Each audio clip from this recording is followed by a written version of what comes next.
जय श्री श्याम दोस्तों, स्वागत है आपका हमारी YouTube चैनल सुनीता श्याम दीवानी में।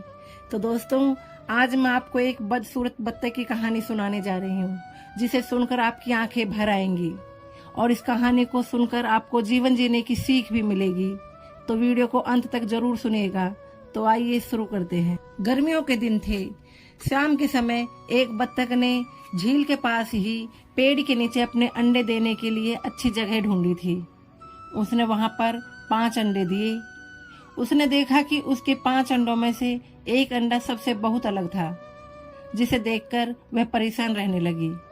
उसने अंडों से बच्चों के बाहर आने तक का इंतजार किया। फिर एक सुबह उसके 4 अंडों में से उसके 4 नन्हे बच्चे बाहर आ गए। वो सभी बहुत सुंदर और बहुत प्यारे थे, लेकिन उसके 5वें अंडे से अभी तक बच्चा बाहर नहीं आया। बत्तख ने कहा कि यह 5वें अंडे का बच्चा सबसे सुंदर बच्चा होगा, तभी वह बाहर आने में इतना ज्यादा समय ले रहा है। एक सुबह वह 5वां अंडा भी फूट गया। उसमें से एक बदसूरत बत्तख का बच्चा निकला। बत्तख का यह बच्चा अपने बाकी के चारों भाई बहनों से बहुत ही बड़ा और बदसूरत। यह देखकर बत्तख माँ बहुत उदास हो गई। उसे उम्मीद थी कि शायद कुछ दिनों के बाद वह बदसूरत बत्तख भी अपने भाई बहनों की तरह सुंदर हो जाएगा। कई दिन बीत जाने के बाद भी वह बत्तख बदसूरत ही रहा। बदसूरत होने की वजह से उसके सारे भाई बहन उसका मजाक भी उड़ाते थे और कोई भी उसके साथ नहीं खेलता था। वह बदसूरत बत्तख का बच्चा बहुत उदास रहने लगा। एक झील में अपनी परछाई देखते हुए वह बदसूरत बत्तख का बच्चा सोचने लगा कि अगर उसने अपने परिवार को छोड़ दिया तो वो सारे बहुत खुश हो जाएंगे, इसलिए वह किसी दूसरे जंगल में चला जाएगा। यही सोचकर वह किसी घने जंगल में चला गया।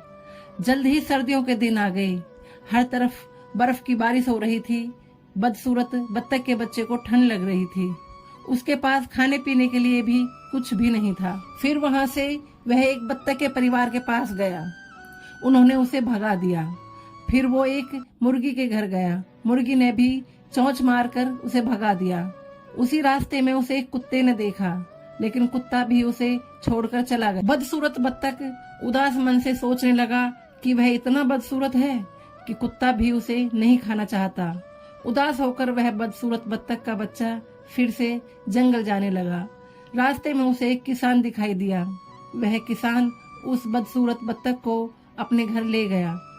वहां पर उसे एक बिल्ली परेशान करने लगी, तो वह वहां से भी भाग गया और फिर से एक जंगल में रहने लगा। कुछ ही दिनों में बसंत का मौसम आ गया। अब वह बदसूरत बत्तख भी काफी बड़ा हो गया था। एक दिन वह एक नदी के किनारे टहल रहा था। वहां पर उसने एक सुंदर राजहंसी को देखा, जिससे उसे प्यार हो गया। लेकिन फिर उसे लगा कि वह एक बदसूरत बत्तख है, इसलिए उसे वह राजहंसी कभी नहीं मिलेगी। शर्म से उसने अपना सिर झुका लिया। तभी उसने नदी के पानी में अपनी परछाई देखी और वह हैरान हो गया।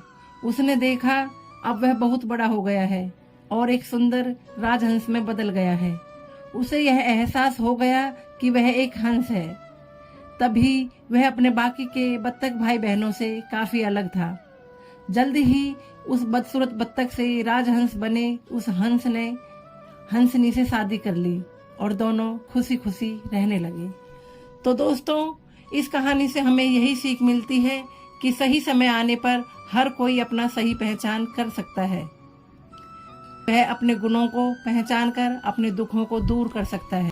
तो दोस्तों, आज की हमारी ये वीडियो आपको कैसी लगी कमेंट करके जरूर बताएं और हमारे चैनल को सब्सक्राइब करना ना भूलें।